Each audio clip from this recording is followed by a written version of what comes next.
To get a temporary card at a Social Security office in 2025, you will need to follow a series of steps. First, ensure you have the necessary documentation, including proof of identity, age, and citizenship or immigration status. Acceptable documents include a U.S. passport, birth certificate, or permanent resident card. Next, locate your nearest Social Security office by visiting the Social Security Administration website or calling their toll-free number. Make a list of the required documents and double-check that you have all the necessary paperwork before visiting the office.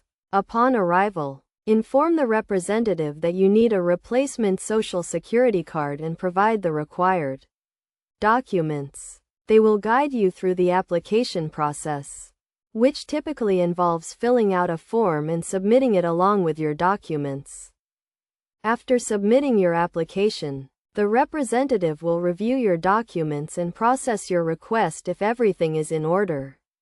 You will receive a temporary printout of your Social Security card, which can be used as proof of your Social Security number until your permanent card arrives. It is essential to note that temporary cards are usually only issued in emergency situations, such as if you need to start a new job or access benefits immediately. In most cases, you will receive your permanent card within 10 to 14 business days. To avoid delays, ensure that all your documents are accurate and up to date, and that you fill out the application form correctly. Additionally, be prepared to provide detailed information about your identity, employment, and benefits history. By following these steps and providing the necessary documentation, you can obtain a temporary Social Security card at your local Social Security office.